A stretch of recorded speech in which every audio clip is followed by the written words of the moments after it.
සමහර හමුවීම් තියෙනවා මේ ඒවා සැලසුම් සහගතයි. ඒ කියන්නේ මාස කිහිපයක ඉඳලා සැලසුම් කරලා පිටපත් ලියලා හම්බෙන්නේ කොහෙද කියලා ප්ලෑන් කරලා සැලසුම් සහගත හමුවීම් ලෝකේ තියෙනවා. තව සමහර හමුවීම් තියෙනවා ලෝකේ ඒවා අහම්බකාරකයි. හිතපු ගමන් හම්බෙන්නේ. මං විශ්වාස කරනවා සැලසුම් සහගත හමුවීම් වලට වඩා අහම්බකාරක හමුවීම් ලස්සනයි කියලා. අද කතා කරන්න යන්නේ අහම්බකාරකෙක් එක්ක. ලංකාවේ මිනිස්සු මේ කලාව ඇතුලේ දකින්න පිරිසක් සහ නොදකින්න පිරිසක් ඉන්නවනේ. අපි නළු නිලියන්ව දැක්කට ආර්ට් ඇතුලේ වැඩ හැදෙනකොට ඒ නළු නිලියන්ට පිටිපස්සේ තව විශාල පිරිසක් ඉන්නවා. ඒ ඉන්න පිරිස අතරින් එක චරිතයක් තමයි කලා අධ්‍යක්ෂකවරයා කියලා කියන්නේ.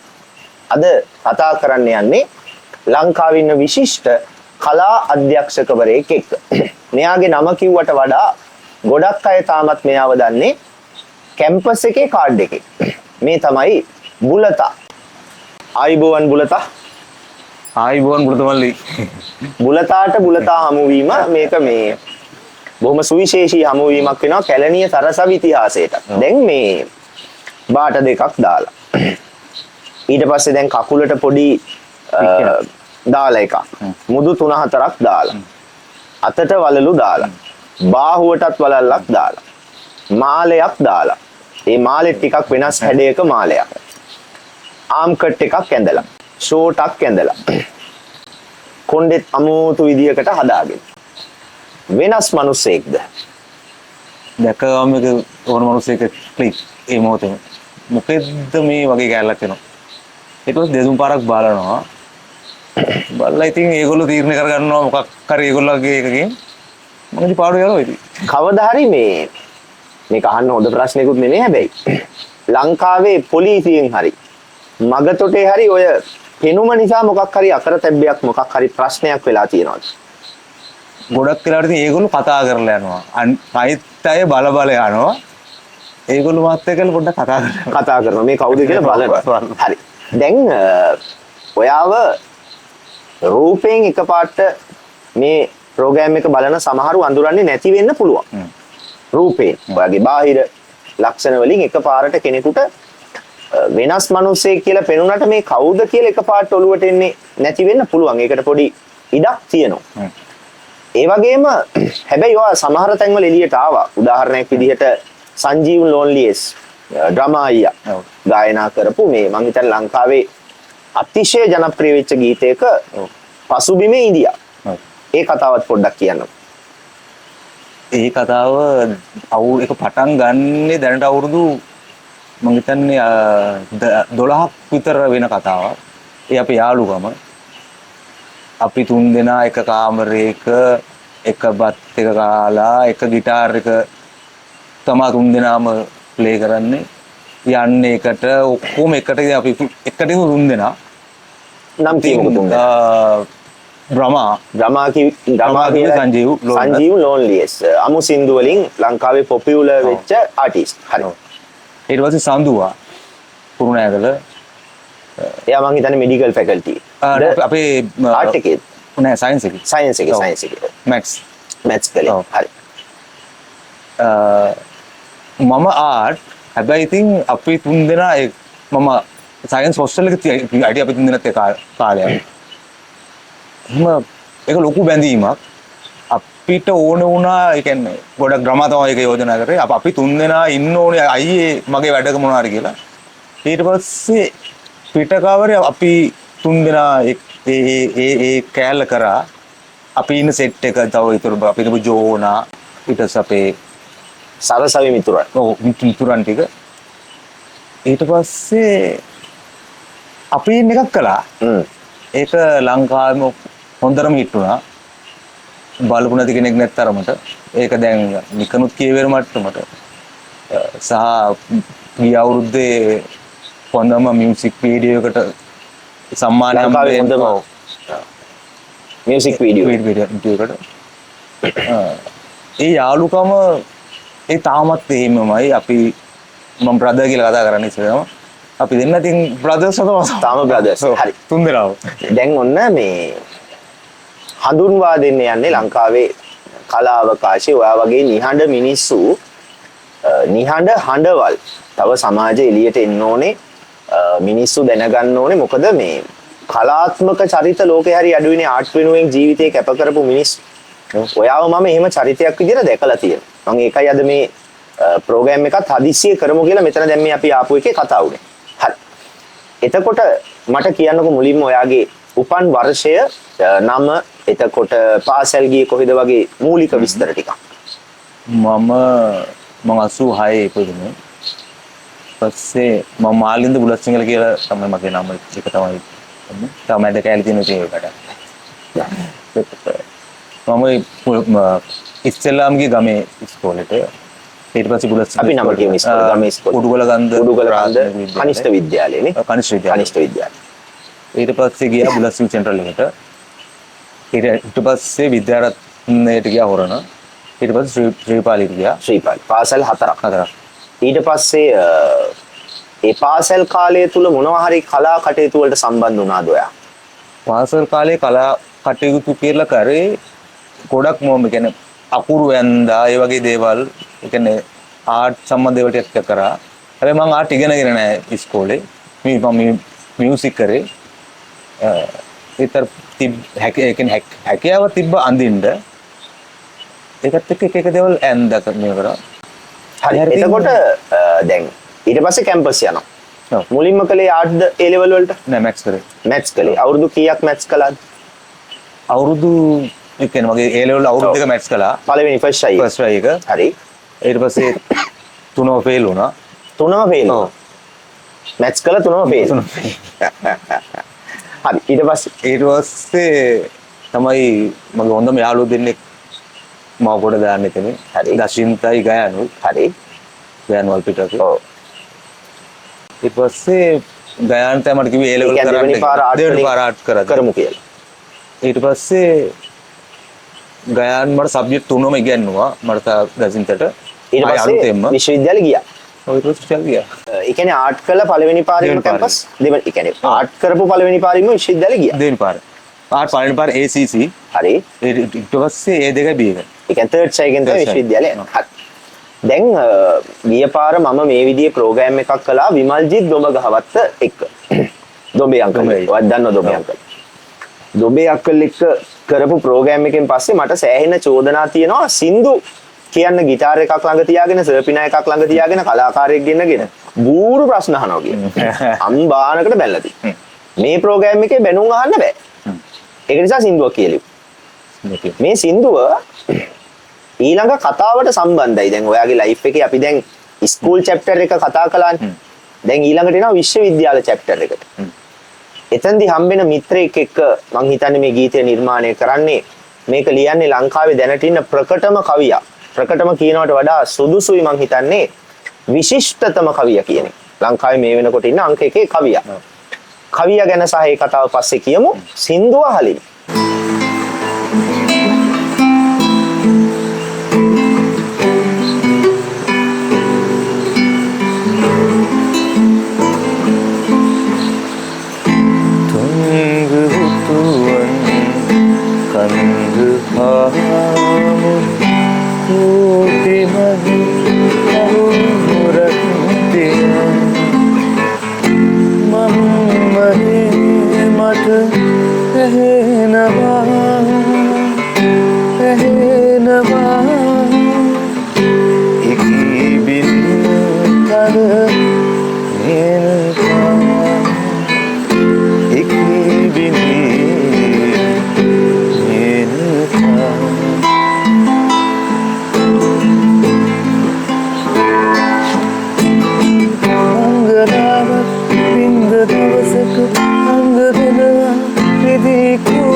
मेनका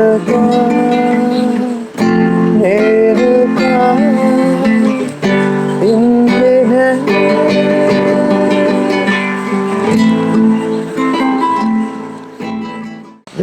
මේ ගීතය මේකේ පද ලිව්වේ කවුද?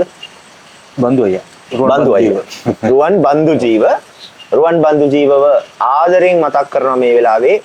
මම මේ දවස්වල වද දෙමින් ඉන්නව නවකතාවක් ලියන්න කියලා. හැබැයි වෙන වැඩක ඉන්න බව මම දැනගත්තා. චුට්ටක් කියන්නකෝ යා මේ ගීතය ලියලා දීපු හැටි. එහෙම නැත්නම් මේ ගීතයේ කතාව කොහොමද මේ සින්දුව හැදේ? ඉතින් බන්දු ඉතින් මායි හම්බ වෙන්නේ කැම්පස් කාලේ. එතකොට එයාත් කැම්පස්. මට සෙකන්ඩ් ඉයර් වගේ හම්බ වෙන්නේ. ඊට පස්සේ ඒ හමුණා කියන්නේ එක දවසයි එතනින් පස්සේ ආයි හමුණා ඊට පස්සේ ඔහොම අපි එනකොට එයාගේ මීළඟ මීවිත පොත එළි දක්වන්න දවස් 3ක් විතර තියලා මට කෝල් කරලා කිව්වා බුරුතා මේමයි මගේ උඹයි දෙන්නම ආසම ටිකේ නප අපි දෙන්න ආස දෙන්නෙක් ඉන්නවා ඒ දෙන්න එක්කෙනෙක් සරදියල් අපේ හීරෝස්ලා අනිත් එක්කෙනා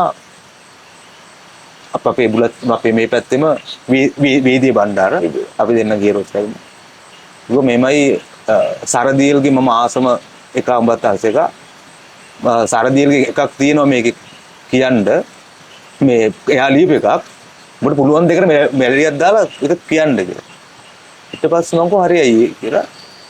ඊට පස්සේ ජෙන්ස් කියලා මගේ යාළුවෙක් ඉන්නවා. අපිට මුණ ගැහුණා සමහර රාත්‍රීන් වල. දක්ෂ ගිටාර් වාදකයෙක්. හොඳ ගායකයෙක්. ඊට පස්සේ අපි දෙන්න මෙලඩිය උත් දාලා පොතේ ඉඳක්කනාවේ අපි ඒක කිව්වා.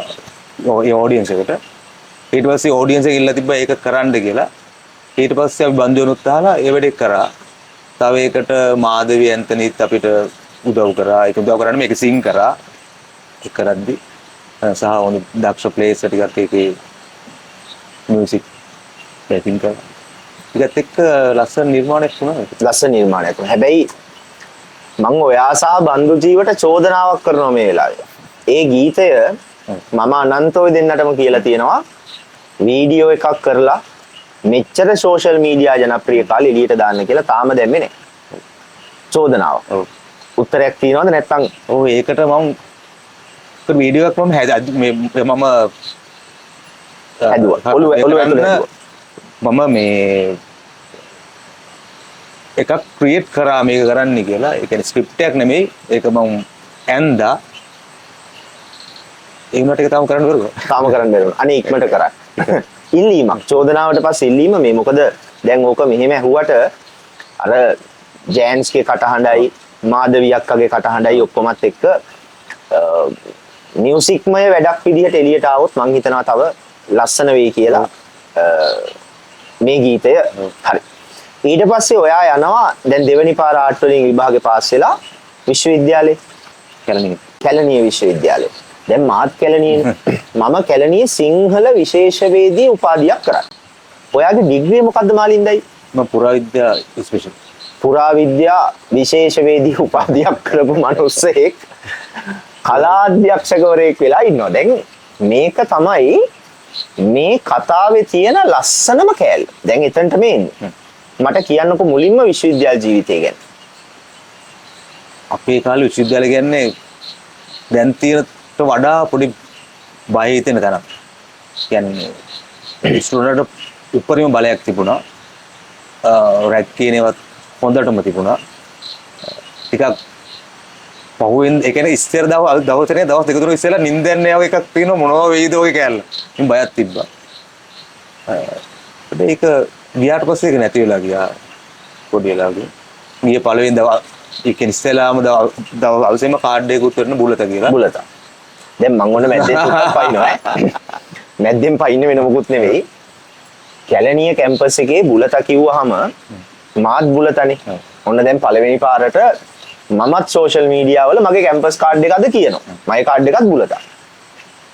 මම බුලත කියලා කාඩ් එක දාගෙන කැම්පස් එකේ කැලණි කන්ද බැහැගෙන පල්ලෙහාට ගියාම වඩේ කරත් ඉන්න මාමා රංජි අයියා. අපි මම රංජි මාමා කියලා කියන්නේ. රංජි මාමා මගෙන් අහනවා බුලතගේ මල්ලි කෙනෙක්. ඊට පස්සේ දවසක් අහම්බෙන් ට්‍රීවිල් එක නැගලා හොස්ටල් එකට යනවා. කාඩ් එක මොකක්ද දැවුවා. මං කව බුලත කියලා. බුලතගේ මල්ලි කෙනෙක්. ඇත්තටම මේ කතාව හොඳ. ඊට පස්සේ ආයි කැලණිය කැම්පස් එකේ අනිත් පැත්තේ ගම පැත්තට යන පාරේ පළවෙනි කඩේ ඇන්ටිගෙන් මන් දවසක් මොන හරි ගන්න ගිය වෙලාවක ගත්තේ මොනවද කියලා නොකියෙමු. ඒත් මොකක් හරි කතා බහක් ඇති වෙලා අහන බුලතගේ මල්ලිද කියලා. ඔයා ඇත්තටම කැම්පස් එකේ දිදී ගමේ දිදී. වැඩිපුර හිටියේ මගෙත් ගමේ කියන්නේ දෙපැත්තෙම හිටියා. ගමේ හැම එකම මගේ දන්නවා. ත්‍රිවිල් ඉන්න මොම වඩේ උතන වඩේ විකුණු පාය ඒන්තු හිඟන්න කියනවා මහාචාර්යකම්ම බුලත ගුවා. ඒ නම මේ මටත් සමහර තැන්වල ඇත්තටම විශ්වවිද්‍යාලෙදී ප්‍රයෝජනවත් වුණා. ඒක හරි ප්‍රයෝජනවත්. ඒක පුණියව කැල්ල මගෙන් පස්සේ ආයි බුලතෙක් නෑ. ආපු බුලත තමයි මේ ඉන්ටර්වයුව කරන්නේ. ඇත්තටම මං හිතන්නේ මගෙන් පස්සෙත් ආයි බුලතෙක් ආවේ නෑ.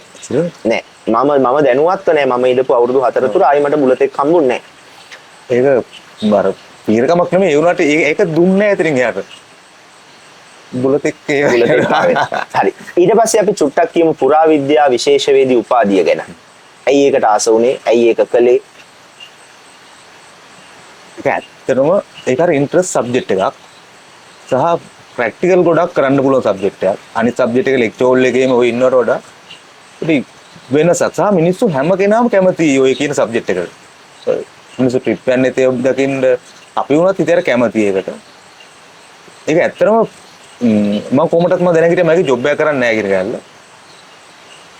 මම ඒක ඇතුළේ තියෙන විඳින්න පුළුවන් ටික මම වින්දා. හොඳට. පුරාවිද්‍යාව. ඒ කියන්නේ ඔන්න පුරාවිද්‍යාව ඇතුලේ විඳින්න තියෙන ඒවා. ඔව් විඳින්න තියෙන තේ මොනවද කියලා බලන්න යමු. මම කියන්නේ මෙන්න ඒක තමයි තියෙන්නේ කියලා. මට එකක් දෙකක් කියන්න ආසයි. කියන්නේ එකක් කියන්නේ එක උදාහරණයක් මොකක්ද? උදාහරණයක් මෙහෙමයි.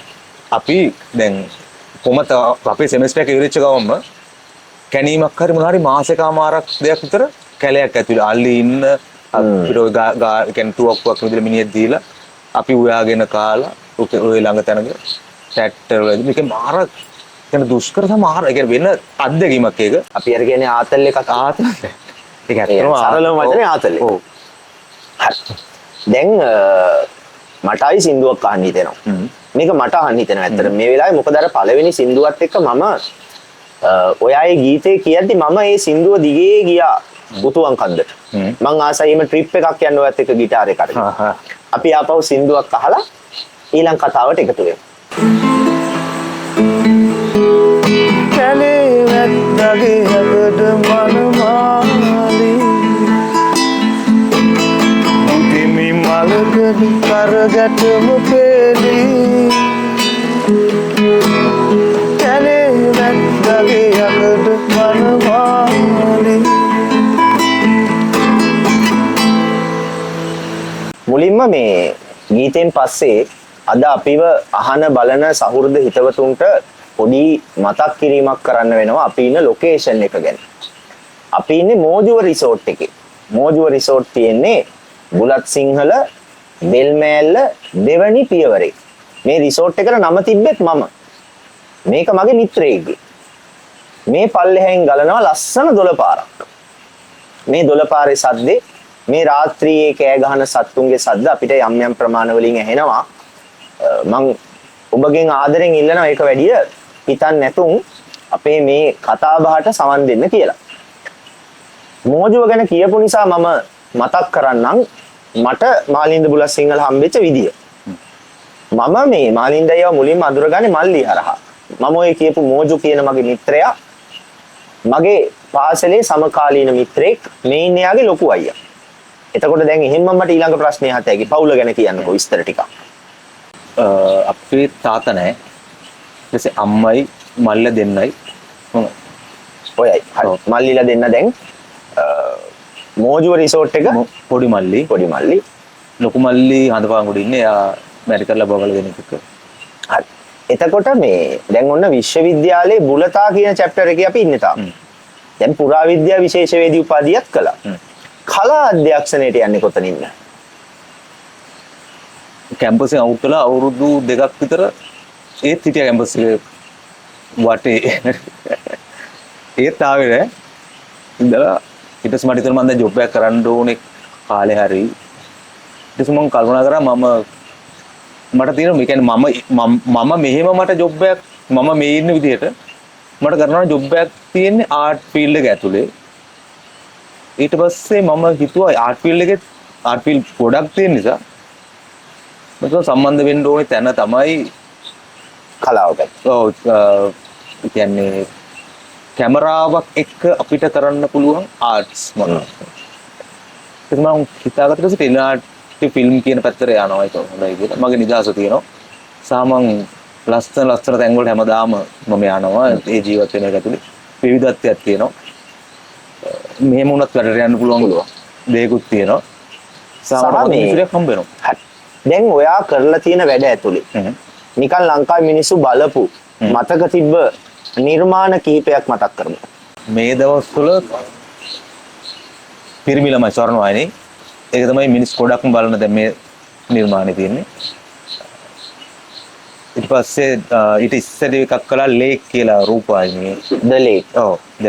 මේ ජාතික රූපවාහිනිය. ජාතික රූපවාහිනිය. ඔක දැන් අවුරුදු 8ක් වගේ කාලය ඇතුළත ටෙලිනාට්‍ය 15ක් විතර වැඩ වගේ ප්‍රමාණයක් වැඩ කරලා තියෙනවා. චිත්‍රපටි මම ගොඩක් මම වැඩ මේ කරේම ෆොරින් ෆිල්ම් වල ෆොරින් ෆිල්ම් 6ක් වගේ වැඩ කරලා තියෙනවා. විදේශීය චිත්‍රපට. අපි නම් කියමුකෝ වට මතක නම් එකක දෙකක. ගුඩ් කර්ම හොස්පිටල් කියලා බ්‍රිටිෂ් එකක් ඒක. මේ යාලා සීසන් 5ක් කළා. ඒක වැඩ කරා මම. ඊට පස්සේ ඉස්සෙල්ලාම හම්බුනේ ෆිල්ම් එක හරි මතක නැත්නම් ඩුබායි ෆිල්ම් එකක් කියමුකෝ අපි කමන්නේ හරි ඊට පස්සේ මම මේකේ යට අමුණන්න අපි එහෙම ඒක සෝලා එක්ලිප්ස් කියලා ෆිල්ම් එකක් සෝලා එක්ලිප්ස් හරි ඊට පස්සේ ෆනි බෝයි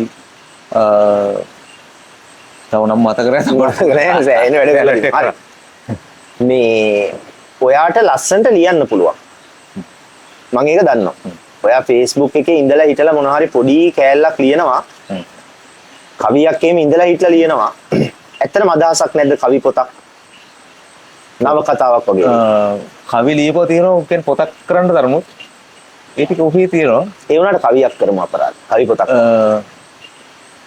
කරමු ඉස්සරහට හරි දැන් මේ එක දවසක් මේක 2022 වගේ කාලෙක මගේ මතකේ හරනම් මේ දැන් ඊළඟ කොටසට එනවා මේ කතාවේ මේ කාලේ වෙනකොට ලංකාවේ තිබුණ පොඩි අරගලයක් පොඩි නෙවෙයි ලොකු අරගලයක් ඔව් ලංකාවේ තිබ්බ ලොකුම අරගලයක් මේ අරගලේ වෙලාවේ අපි බුලත් සිංහල කියන අපේ ගමේ විරෝධතා රැලියක් සංවිධානය කළා මේ රැලියට සම්බන්ධ වෙච්ච මාලින්ද බුලත් සිංහල බස් එකේ නැගලා කොළඹ ගියා නැවතුනේ ගෝල් පේස් එකේ ගෙදර ආවේ අරගලේ ඉවර වෙලා එවකට ලංකාවේ දෝ ජනාධිපතිවරයා ගෙදරත් යවල් අරගලේ ගැන සුට්ටක් මතක් කරන්නකෝ කැම්පස් එකෙන් පස්සේ මං ගිය හොඳම තැන තමයි මං හිතන්නේ අරගලේ ඒකයි ජීවිතයයි දෙපාරක් යන්න බැරි තැන් ඒවා ඒක ඇතුලේ හරි සුන්දර මිනිස්සුයක් හිටියා සහ ඒ කියන්නේ ලංකාවට ආදරේ මිනිස්සු කවුද කියන එක එතන අපි දැක්කා ඒකත් ඇවිල්ලා ජීවිතේ කියන්නේ මම හරි කැමති එතෙන්ට ඒ මට යන්න උනාට ඒ කියන්නේ මම කොහොමද මේ රට ඒතෙන්ට යන්න මම මාර කැමති එතන තමයි මම හිතන කැලලා තියෙන්නේ ඒතන අපි හිතුවේ නෑ අවසානයේ අපිට කරගන්න පුළුවන් වෙයි කියලා හැබැයි අවසාන අපි කරා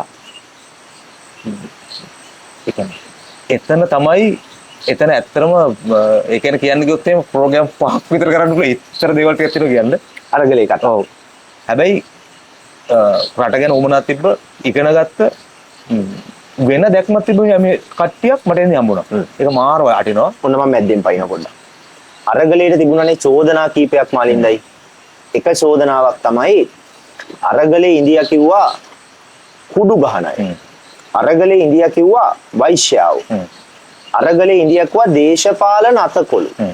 ඔයා ඉන්දියා අරගලේ ඇතුලේ. ඔයා දවස් ගාණක් විතර ඉන්දියා. ඔව්. ජීවමාන සාක්ෂියක් විදියට මට කියන්න ඒ කතා ඇත්තද බොරුද අරගලේ ඇතුලේ ඇත්තටම වෙන දේශපාලනික උමනාවක් තිබ්බද? අරගලේ කොහොමටත් දේශපාලනිකයි.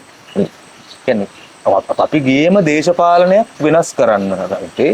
එතකොට පහර වදින පහරක් ඒ කියන්නේ කන්නේත් ලංකාවේ ඉන්න টොප්ම ලෙවල් එක. එතකොට ඒගොල්ලෝට තමයි මේක සියල්ල කළ හැකි කට්ටිය. ඒගොල්ලෝ නිකන් අතහරි කියලා හිතන්න බෑනේ කීරොත්. ඒතකොට එයාලා තමයි ඔය කියන සියලු කතා. ඒගොල්ලෝ වෛශ්‍යාව කියන ගෑලා ගෙනහලා දැම්ම දෙන්න. කියන පීස් සමාලලට කියන්නේ එයාලගේ එක අර පියවර ආවේ. ඉස්සෙල්ලාම දවස් ටිකේ බෑග් එකක්වත් නැහැ. අති වෙන්නේ නැහැ. ෆෝන් එකක් ඒ කියන්නේ අපි පාර නිදාගත්තොත් මුකුත් නැහැ. ඊට පස්සේ අපි එහිමිට කූඩාරම් මේ කරන පටන් ගත්ත ගමන්ම ෆුඩ් ටික වෙවලා බෑග් සුද්ධ කරන්න පටන් ගත්තා. බෑග් නැහැ, ෆෝන් නැහැ. ඒ කියන්නේ මිනිස්සු ඉතින් යවන්න. ඒ ටික ඇදිච්චම මිනිස්සු යනවනේ ඉතින්. ඒත් ගියේ නැහැ. ඊට පස්සේ කූඩාරම්ට ගිහිල්ලා අපි කූඩාරේ පාටිය යද්දි කවුද ඒ කියන්නේ ගෑණිය ඒක ඇතුලේ. අපි දන්නේ නැහැ කවුද කියලා. එතකොට ඒ වගේ ඒ කියන්නේ එයාලා එවනවා.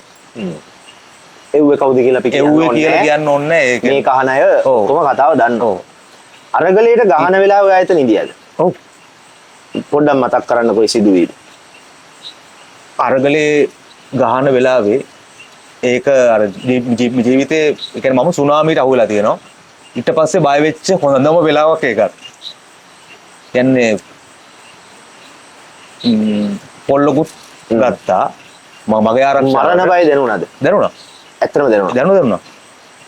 ඒ කියන්නේ ගඟක් ආවගේ තමයි 3000ක් විතර ආවා. අපි ඉන්දිය 100ක් විතරනේ. අපි නිකන් හැබැයි ඒ 100 කෝය භාගයක් ඇතුළත කෝටියකට වඩා ටිකක් වැඩි වුණා මං හිතන්නේ. ඒ 100. ඒක තමයි ඒ 100 ඇතුළේ ඉඳපු මිනිස්සුන්ට මං හිතන්නේ ලංකාවේ මිනිස්සු ආචාර කළ යුතුයි. ලංකාවේ දේශපාලන දිශානතිය ලංකාවේ මිනිස්සුන්ගේ thinking pattern එක මිනිස්සුන්ට පාරට බැහැලා ලංකාවේ විශාලතම බලවත්ම හමුදා බලය අතේ තියන් ඉඳපු ආණ්ඩුවක් ගෙදර යවන්න පුළුවන් කියලා පෙන්නපු තරුණයෝ 100 දෙනා ගැන තමයි මේ කිව්වේ. ඔය කවුරුත් හිතුවේ නෑ ඒගොල්ලන්ට ඒගොල්ලෝ බලය පාවිච්චි කරපු තරම් ඒගොල්ලෝගේ එහෙම යවන්න පුළුවන් ඒ කියලා. හැබැයි යවලා ඉවර කළා. මේ මොහොතේ මේ රටේ තියෙන දේශපාලනය මේ මොහොතේ මේ රටේ තියෙන පාලනය සහ මේ යන වැඩපිළිවෙල ගැන ඔයාගේ දෘෂ්ටිවාදය මොකද්ද? මට එහෙම මේ ගැන එහෙම විවේචනයක් කරන්න ඕන කමක් නැහැ. උපේක්ෂාවෙන් බලන් ඉන්නවා. උපේක්ෂාවෙන් බලන් ඉන්නවා. ඒ කියන්නේ මේක ඇතුලේ මම පොඩි මට ඇත්තට පේන දේ අර ඒකට කියන්නේ පොඩි විනිවිද භාවයක් තියෙනවා මේ පාලනේ මට පේන විදිහට. ඒ කියන්නේ පොඩි පක්ෂ විනයක් වගේ කැලලක් ඇතුළේ මම දැන් කොහොමද කියලා. රටක් යන්න ඕනේ පොඩි පාත් එක යනවා කියලා මට නිකන් ලාවටක දෙනවා. තේරෙනවා. ඒක ගැන සතුටුයි. ඒක සතුටුයි. මං හිතනවා ඒකට මුලාවේ ඕගොල්ලෝ කරපු අලගලේ කියලා. ඔව්. එකඟයි. ඒක තමයි පැල වුණේ එතනින් එහාට. ඒ පැල කරපු දේ. ඒක දැන් ගහක් වෙලා තියෙනවා. ගහක් වෙලා. අපි ප්‍රාර්ථනා කරමු මේ ගහ මුළු ලංකාවටම සෙවන දෙන විශාල වෘක්ෂයක් වේවා කියලා. හරි. තව සින්දුවක් අහන්න ඕනේ දැන්. තව එකම එකක් අහමු. බෑ කියන්න එපා. මේක මගේ ඉල්ලීමක්. තව එකම එක ගීතයක් අහමු. අහලා අපි ආපහු කතා බහට එකතු වෙමු.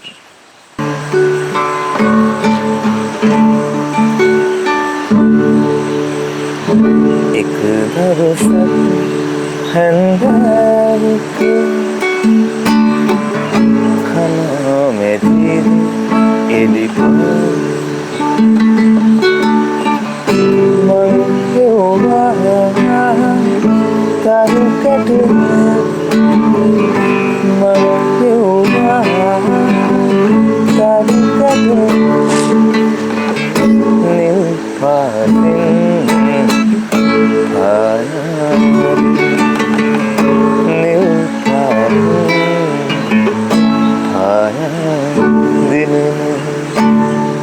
ඔන්න ලස්සන සින්දුවක් ආයෙත් අහලා අපි ආපහු පාරක් එකතු වෙනවා කතා බහට.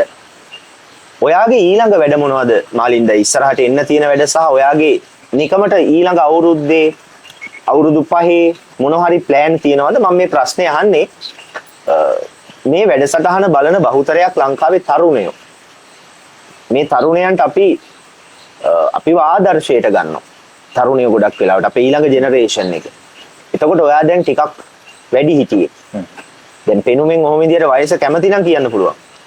මම 86. ඒ 86 40 39. 39 අවුරුදු 39ක මැදිවියේ පුද්ගලයෙක් කිව්වොත් නිකන් තරුණ හරි තරුණෙක් කියනවා. හරි තරුණ. දැන් මේ තරුණයට ඊළඟ තරුණයන්ට පොඩි උත්ප්‍රේරණයක් ගන්න පුළුවන් මිනිස්සු වැඩ කරන විදිහ දිහා බලලා ඉගෙනගෙන. ඔයාගේ ඊළඟ ප්ලෑන් එක කියන්නකෝ ඒකටත් පොඩි කැලලක් එකතු කරන ගම. ප්ලෑන් කීපයක් තියෙනවා.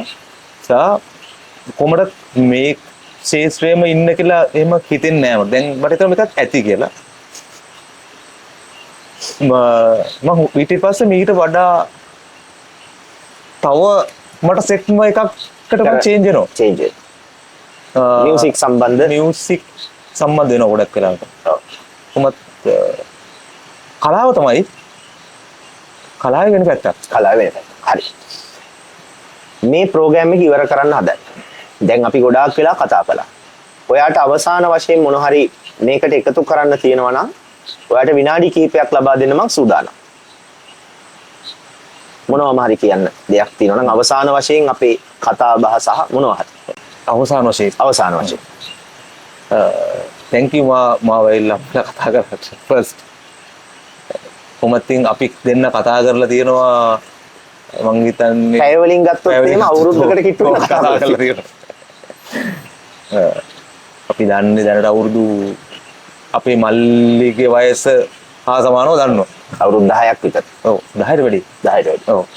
සහ මේකෙන් මට සතුටුම දේ දැන් බුලතා සහ බුලතා එකම විශ්වවිද්‍යාලේ ඒක තමයි හොඳම කෑල්ල.